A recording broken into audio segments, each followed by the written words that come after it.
Thank you for joining us today, Anjuman. For our viewers, Dr. Anjuman Ara Begum is a human rights activist, gender rights activist, freelance journalist, and blogger from Assam.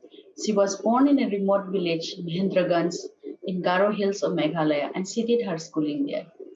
She studied law in Gauhati University, and after that, she has extensively researched and documented in issues of human rights and gender-based violence in armed conflict situation in Northeast India.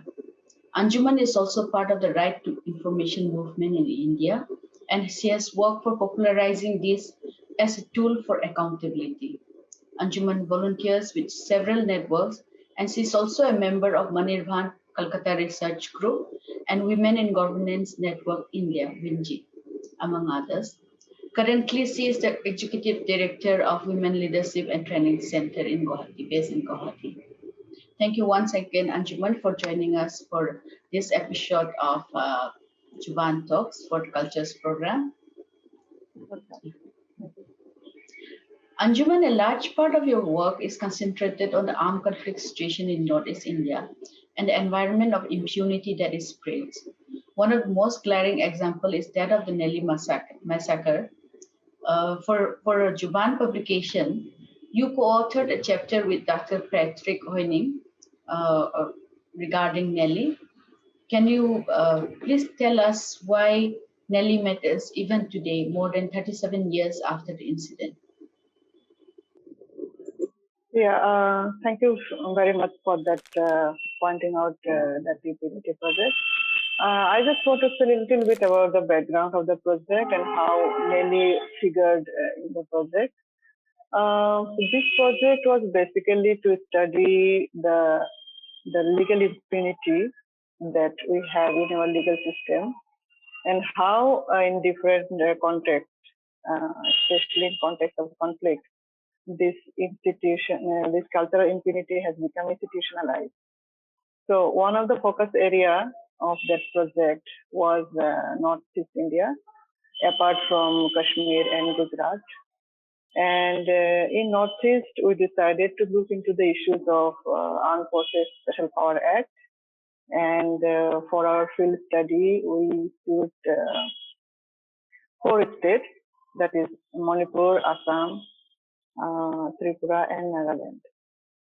And we focused on the AFPA, Armed Forces Special Power Act, the Section 6, where it specifically mentioned that any kind of trial is possible only under the sanction of the government. And while doing that, and in Assam, we look into the issues of sacred killings as well, and then Nelly figured in. And if you look into the massacre in Nelly, which happened in 1983, in 18th February, that was one of the most violent massacres in post-independent India. And in 4 hours' time, about 2,000 to 3,000 people were killed in 16 small villages in Nelly, which is just 40 kilometers away from Gauhati. So, and what is most striking about the Nelly massacre is that there was tremendous effort to erase the memory of that incident. Soon after the Nelly massacre, there was only a snippet appeared in Assam Tribune about the incident, just 2-3 lines that massacre has happened, and not much report or not much research or even to preservation, whatever has happened in terms of accountability. Nothing happened so far. And we initially visited there. We were recommended that we should take up Nelly and look into the issues. And initially visited there, and people, they, even after so many years, they remembered each and every moment, and the way they described. Then we thought that this needs to be documented, and at least we can tell their experiences so far to the people. And it was important to document their experiences, the people's narratives, how they have survived over the years, And most striking is that even after such a horrid massacre, both the perpetrator and the victim, they live together in the same area. And if you analyze the efforts and documentation of Nelly massacre after that incident, I find that the sense of collective guilt is still missing.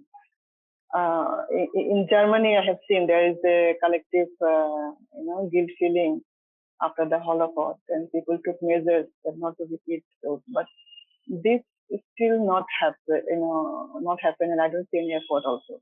So that was a striking factor, and it inspired that we document people's experiences, we write about them, and Zubaan provided us the opportunity to have the publication with them.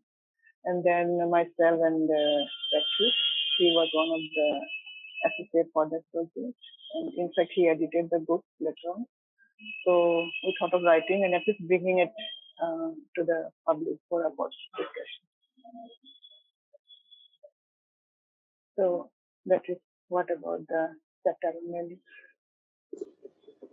Thank you for telling us about the project and about why Nelly is still important. Remembering Nelly is still important till today. Your work was published as an article entitled "A Case Study of Mass Violence and Impunity," and this was published in Landscape of Fear. That's the book published by jointly published by Zubaan Publication and University of Chicago Press. You mentioned, why you felt when you went to Nelly, and when you're talking about Nelly, why documentation was important, and so far there was very little documentation going on. Since then, throughout your work and throughout you have been documenting armed conflict-related media reports, news articles, and anything related to armed conflict. What role do you think that documentation play in addressing rights violation and justice and delivering justice?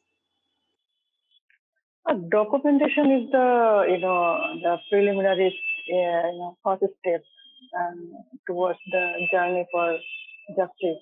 Usually, what happens, um, if we analyze the incidents of violation, it happens, the two things that triggers. One is that nobody will know it, and nobody will be punished. These two factors.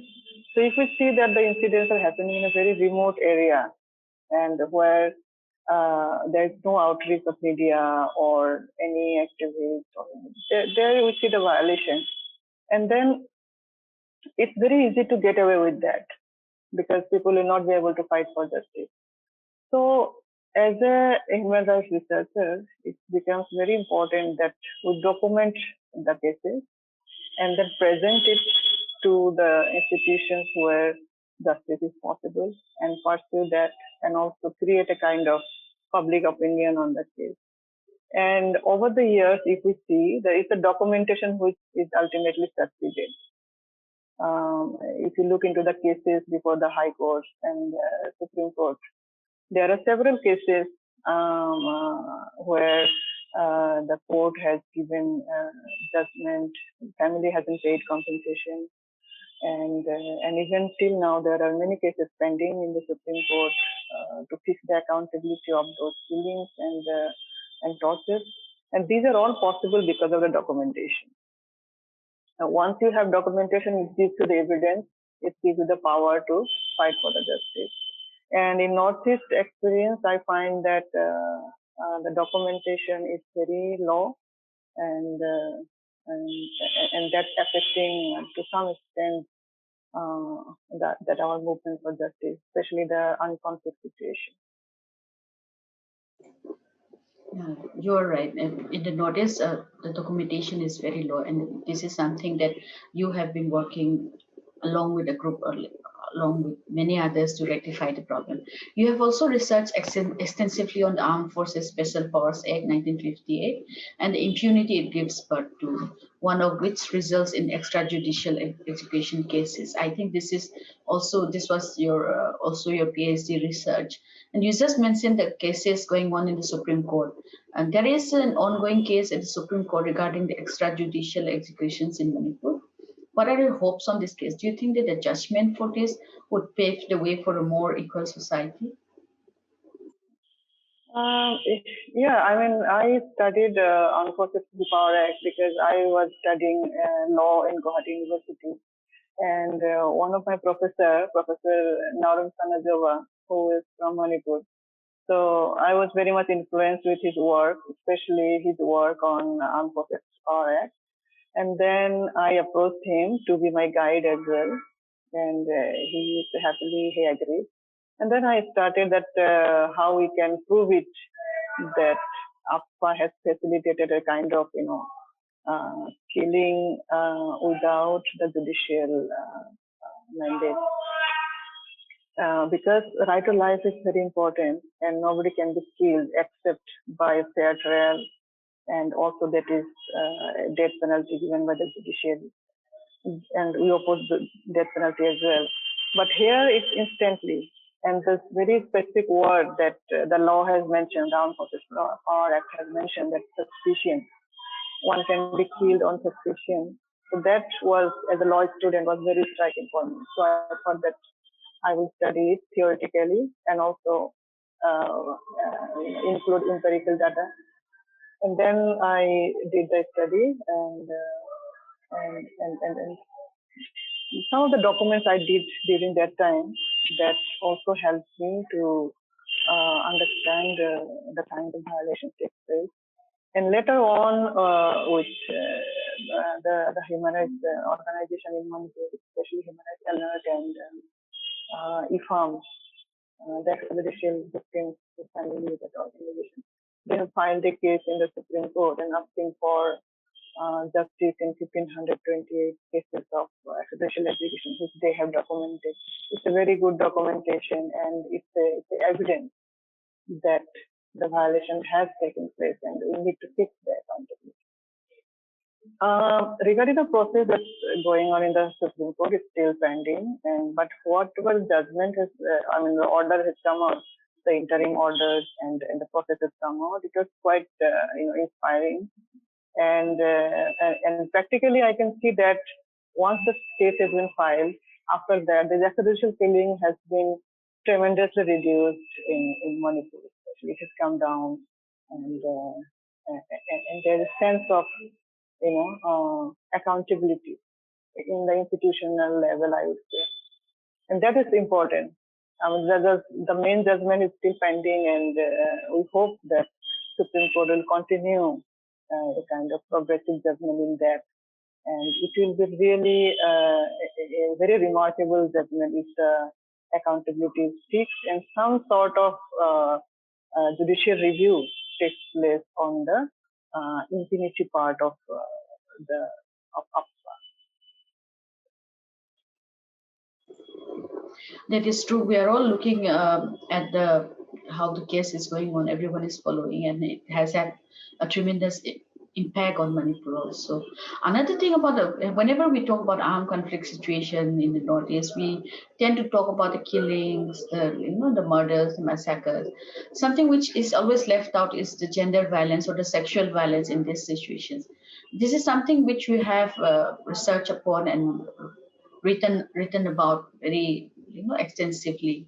Now there's another. If we look at gender violence, I see two kinds of violence going on: the gender violence due to patriarchy, and then the gender violence due to the armed conflict situation.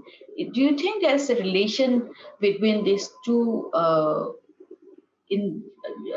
Two happening, or is patriarchal gender violence compounding the kind of problems that women face during armed conflict situation?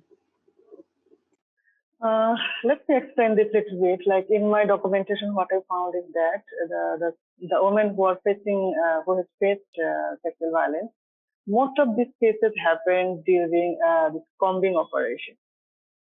The combing operation is actually the third operation by the armed forces. And in fact, one woman I interviewed in Manipur, she said she heard combing operation, but she never knew. And then she was gang raped in front of her son, and she said that, is this combing operation? The combing operation means rape. So it's definitely the patriarchy plays a big part in it. It creates fear to the people. Rape is used as a weapon. It has been proved historically, and also to teach the community a lesson that we are dishonoring young women. We are taking, women are also considered as the owner of the society. So these are all very much a patriarchal concept, and also there are rules and regulations to be followed for all these combing operations, which are not followed. They are overlooked and no one punished.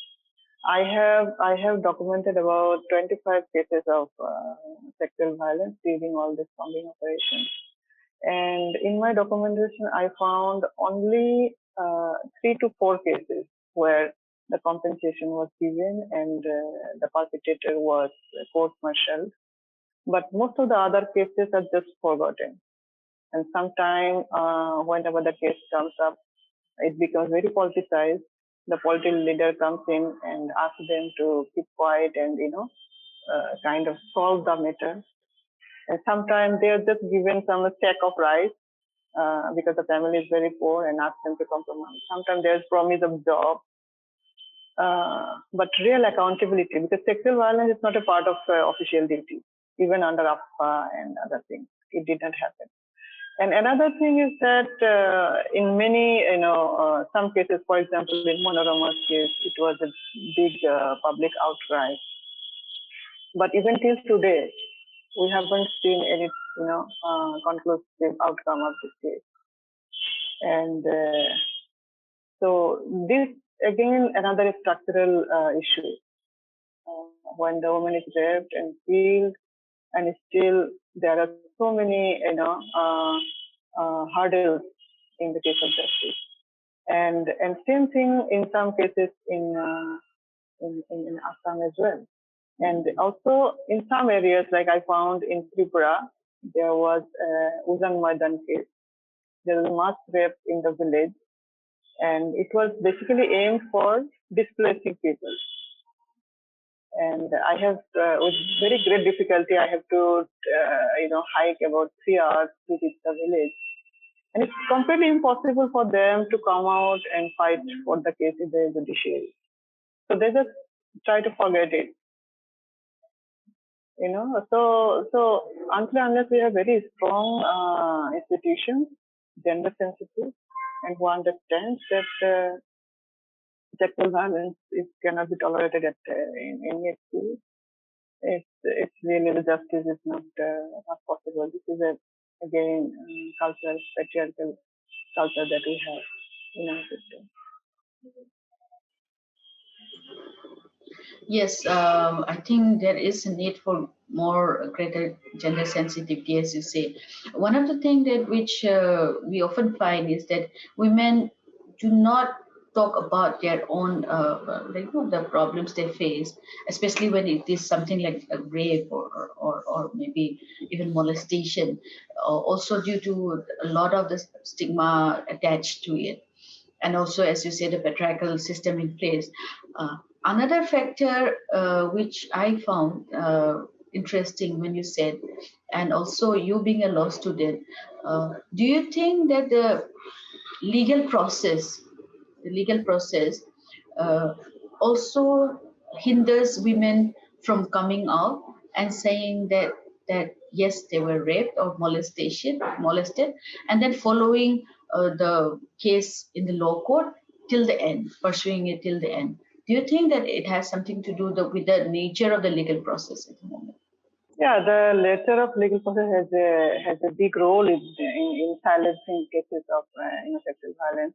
For example, in court-martial cases, what we have seen is that the woman has to go to the army headquarters or whatever office they have, and where the seniors of the accused are in the other judges. So definitely it's very intimidating for her. The trauma, stigma, whatever it is. Beyond that, those women who take who come out and try to seek justice and talk about it, again they have to go to the same people and their seniors for justice. This is one thing. And secondly, I have seen in one case in Dibrugarh, the woman was gang raped at night. Then they went to the police. The police say that we cannot register the case of involved in army. And then they went to the DC. And the DC office, they also were hesitating. Then the whole village went there and they did a protest. So after 2 days, they registered the case. And in sexual violence cases, this medical test is very important. And after 48 hours, they conduct the the medical test. So this thing again, it creates hurdles in seeking justice. And another issue I found is that this medical report, it is not a copy of the report is not given to the woman. So one woman asked me that if my body, I was raped, they have done a medical test, and when I asked the report, they said they will send it to the court only, and I'm not entitled to see what the report is. And these are the standard, their operating processes, their manual says so. So there are a lot of nitty-gritty, small things that we need to amend in future. Already women groups are raising a lot of voice in nearby states that reforms are required in dealing with the sexual violence cases. But still, there's a lot to do. You're right. There seems to be a lot to do at the moment. While talking about sexual violence or gender violence, we often think that it is a man-woman kind of violence, like a man perpetrator and a woman victim. Did you come across cases where the gender violence victim is a man, is male, and this kind of sodomy also happens during armed conflict situation, but they seem to be much more silent than the women victims. I haven't personally come across or documented about violence on men, but a journalist friend of mine has worked, and I know the work very closely. He worked with a adolescent boy, and he had some fight at family, and he ran away from him. He was in the Gauhati railway station, and then he met army officers, and the army officers took him and they had sex with him and then offered him money. And then since he had no one, he thought he can earn like that. So after some time, he became a professional sex worker, and he had been completely, exploited. And then the journalist friend met him again after many years, and then found him that he has become a transgender and now completely into the profession of sex work. So that was one case I found. I'm sure there will be more, and how children are also exploited, and they're forced to be something else that they should be. Another aspect of your work is your involvement in organizing, movement building, and advocacy. Do you think movement building and advocacy is still necessary to address issues that we have here in the Northeast? What are the challenges that you face while trying to organize and form a movement? This is, I want to explain through my experience of working on right to information. In the initial, when right to information came into force, there was very little awareness. And I was working with Northeast Network, and that time me and my colleagues, we had formed a group, and we did a lot of state plays. Local folk songs were used, And then it really created a lot of interest, and people started applying RTI. And we did in Assam and also in Manipur. And then very powerful groups also came and associated with us, that let's carry it forward. And we saw that within few months, people started applying. There were thousands of applications, and then it created a lot of interest, public interest as well. And then a lot of cases of corruption were highlighted. It came out in media, and of course a lot of awareness as well. And Assam Right to Information Commission at that time, they also recognized and supported our work. So I think that kind of movement is very important. First of thing that people are already mentally is also feels alienated, despite all the electronic media and all this is still alienated, and they need some kind of connection in which we as a social worker or as a human rights activist can do. So if that little push is there, and I think we can achieve a lot in changing the society.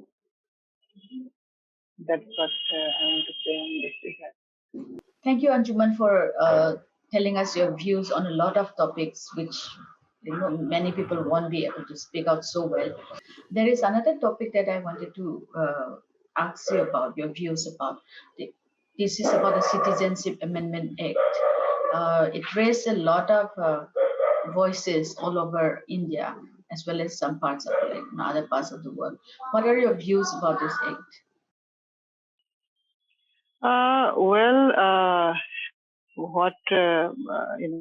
There's already a lot of outcry against this amendment.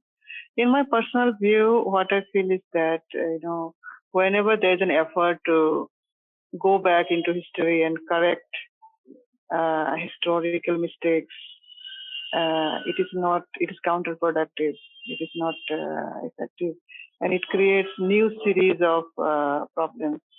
So as a nation, I feel that the CAA is discriminatory, and it's given a preferential treatment based on religion, which our constitution doesn't allow. So I oppose CAA, and I think we can have a better laws and better policies. And also, I feel that we really need a policy on refugees. India doesn't have a refugee policy. India is not a party to the International Convention on Refugees. So we really need to set a standard which is free from any biasness. It's based on the human rights standards that our constitution and international human rights declarations and the norms that India follows. It should be based on that, and we should have better treatment of the refugees from neighboring countries, but it has to be through a norm, standard setting based on the international human rights norms. As a journalist, you have also been highlighting these issues of impunity as well as of gender violence in a lot of publishing houses. One of which I recently came across was about witch hunting in Assam. Do you think this will continue for some more time, or there is wider awareness now than before? Witch hunting has been a very disturbing cases, and even till today we get it has happening. The government of Assam has a law as well, but still this practice is going on. It has a lot of things to do with education, then property rights, and also how the society see a woman and woman's status in the society. And I have interviewed one of those, they call it Oza, that village priest who decide who is a witch or not. I happened to interview one or two of them, and I asked that how you decide who is a witch. And from the conversation I had with him, I clearly came to know that he is not declaring a rich woman as a weak. He is targeting only those who are vulnerable. So, and he enjoys, power and support from society, and so that is really something we need to intervene. And I'm not sure law is one of such standards. It's very important to have a law, but apart from that, I think the prompt action and society, how they see women, they need to increase the status of women in society. Those are be more beneficial than simply by having a law. No matter law is important, and in Assam it's already there, but apart from them, some these actions are also required. And journalistic writing is because, when I'm doing documentation and all, I come to know some cases, and then I thought, oh, these should people should know, and they should think. So that's how I started writing. Sometime I write to the unpopular media to highlight those cases. The topics that you have been researching and then writing about, these are, in a way, for want of a better word, people would say this would be like dangerous things to talk about or even research about. Have you ever faced any kind of obstacles in your career, in your life, because of your gender during your research, or because of your ethnic identity? Definitely a lot. Like gender discrimination is there in everything. Like what I will study or where I will go, everything has to be, a kind of, I have to seek approval either from family or even the community. I remember I told you that I was born in a very remote village in Meghalaya. As I'm from the Muslim community. And I was one of the first girls to study outside and stay in a hostel. And even the community people, they were objecting to this idea that, so that's kind of discrimination. Many people, but my mother and my family, my father, they were all supportive, and they got me admitted in the Deakin College in Shillong. So that was encouraging me. And over the years, I have seen that people have changed. Even now, they don't mind sending their daughters outside to get this education. And but when I started long ago, in say 20, 25 years ago, that day I faced resistance.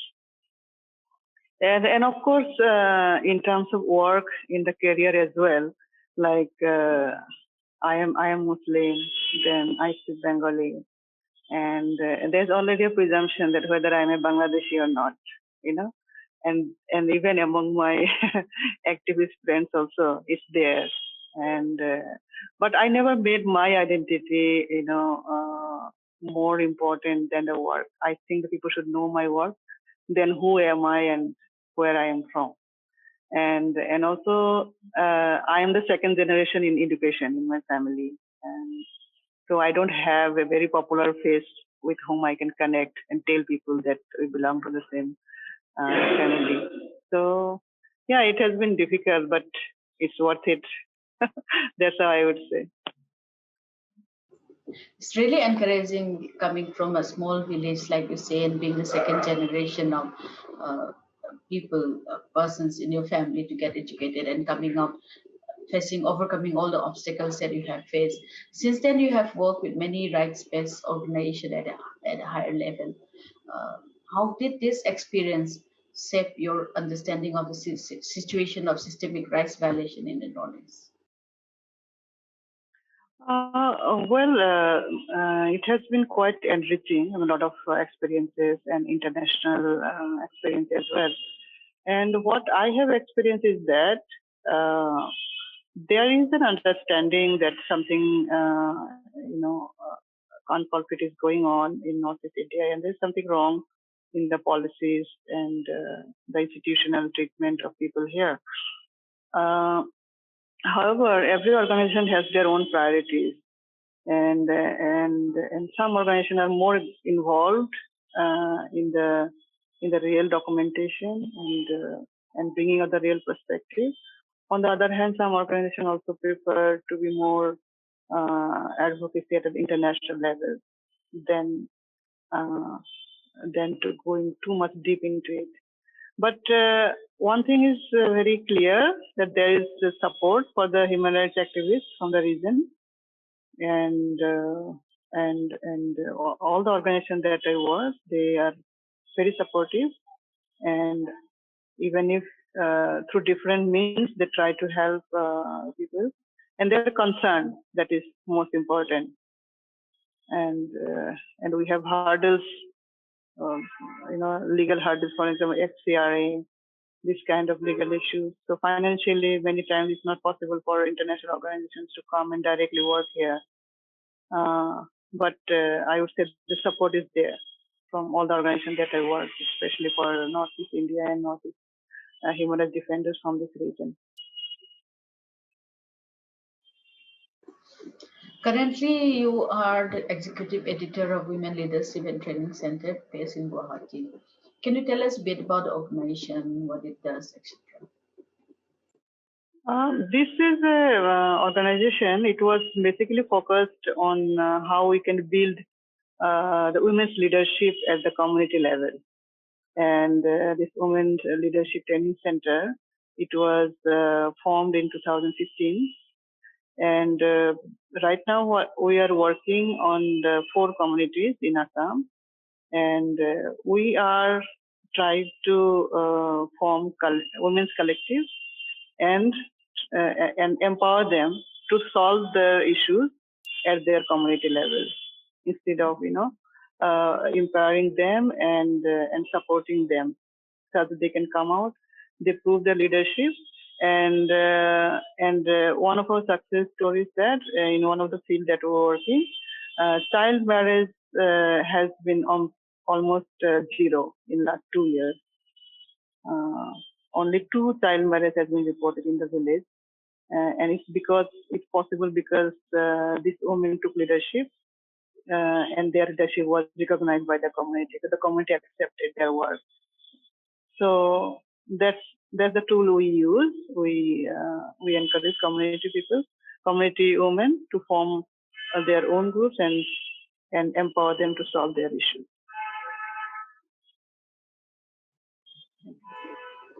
That is a very interesting and wonderful success story that you are telling. Besides being all this work that you are doing, you're doing rigorous academic work, research, going to the field, working with the community people. But apart from this, you also have a lot of hobbies. You do hiking, trekking, photography, music, traveling, cooking, and learning new languages. In fact, I think you're fluent in at least 7 languages. How do you find time for all this? In terms of time-wise, I think I'm a single woman. I think that provides me time. And otherwise, many things would not be possible. I must admit that. I mean, for a long time, I am very inclined to fitness. So wherever I am, I do something, in the morning, 5 to 6 is just my time. So whatever, either walking, running, whatever, or if there's a gym, whatever. So that is a kind of my habit. I like that. And also, I lived in Nepal for quite some time, and that time I grew up an interest in Himalayas, and also it was very beautiful, just like Northeast India. And language, I think all of us Indians, we are naturally multilingual, and so while traveling, I saw that people speaking different language, and I saw that if I can at least speak basics, language connects people very easily. So a few languages, like little bit here and then, I learned, just that if I can have the basic conversations. So just a kind of interest and inclination. Anjuman, I wanted to know whether during your research and because of the kind of work that you do, did you ever face any kind of harassment from security forces? Because that's something which is very often which is very frequent with many human rights activists in the Northeast? Well, yes, there are a lot of visits by intelligence, and I was working with Cordate in a project, and that time even my bank account was also blocked. I was not able to receive international transactions. And then I have contacted the Home Ministry office in Delhi, and they have sent me a questionnaire which I have filled up. And after that, I did not get any response from them. But yeah, whenever we do some program, there's always inquiry by the intelligence, and they ask for information. And also, as a matter of principle, I also maintain transparency, and whatever activity we do, we try to be transparent about them. So those are some of the strategies, and also while documentation, once in Manipur, myself and a friend, we were documenting some cases, and within few minutes we found that the security forces came and asked us what we are doing, whether we are representing somebody camps and things like that. Then we explained, and also one of our local friends helped us to explain to them that we are just doing documentation and we are not representing anyone else. So those kind of things that we have faced so far. So I'm sure it must have been quite an ordeal for you to have to be facing all this kind of problem. Another ordeal or a problem that the whole world is facing at the moment is the COVID-19 pandemic. It has affected lives and communities all over the world. How has it affected you and the communities you live in and engage with? One of the main problem we are facing is that the communication. Like we have to adopt different means. We have a lot of communication now in virtual form, and which is very difficult for community people even to understand. And even if we organize a program and organize a training online, the retention is very low.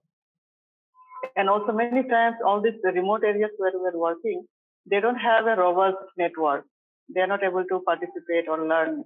So that is one of the first things that we are facing. And secondly, the communities where we are working, they themselves are so, economically very marginalized. That lockdown and all, it affected their life like anything. So now they are struggling more of survival. And so we also changed our work to fit their needs. We have mobilized some funds to give them, emergency food relief. And then in Assam, as you know, the flood is also another menace that happens every year. So our community is affected both by the lockdown and also by the flood. And the girl child that we were working on, many of them, they almost forgot their lesson. For last 7-8 months, they are out of school. So we're trying to, mobilize them again and at least keep the learning process alive. But it has been very challenging. And slowly we started field visits and also taking all the precautions, but it has been very limited. And I hope that very soon we get a vaccine and something like that, and then we can resume our, work in the community in full swing. These are some of the challenges, but the best part is that people, as an institution, that my current organization where I'm working, Community Leadership Training Center, people gave a lot of credibility. They trusted us, and we also got support from our network who trusted us, and we'll be able to give emergency relief to some areas during the lockdown and also during the flood. Yeah, you're right. Trust and then support and then hope is the most important thing that keeps us going forward with our work. I just wanted to ask you one last thing. What was the most happiest moment for you during your work? Well, there have been many good and bad moments as well. But one thing, like in case of the secret killings in Assam, one of the person survivor actually, he was shot in his head, but he survived. His name is Ananta Kalita. If you search, you will find his case. Um, Ultimately, I was documenting his case, and after, and still he keeps remembering. He will call me, and his home is in Hajo, which is very near to Gauhati, and I will visit them. And he recently, a few months ago, he called me, and I visited his house. He has opened an agricultural farm. He's growing vegetables. And so he was very happy that I came to meet him, and he gave me a lot of vegetables. And he said that I got compensation from government, and he bought a tractor, and he now has developed an agricultural farm, and he feels very happy about it. So I think these are the little, what I say, recognition that I could not do alone anything. I just listened to his stories, or I wrote about his stories, and little bit of support, whatever I could give to them, and then they remember us like a family member. That was very happy and very satisfactory for me. But even after many years, like after 10 years, he still remembers me and calls me whenever there's a good event in his life. That is a very sweet moment, even for us, like what listening to you tell the story. And I hope, like that someday all of them will get their justice, they'll be compensated, and they can start on a new life with, hope, bright hope and future. Thank you so much, Anjuman, for joining us today, and thank you for telling us about your work, the kind of work that you do, and and telling us your views on various important topics in the Northeast today. Thank you so much, Anjuma. Thank you so much for this opportunity, and I look forward to working with you.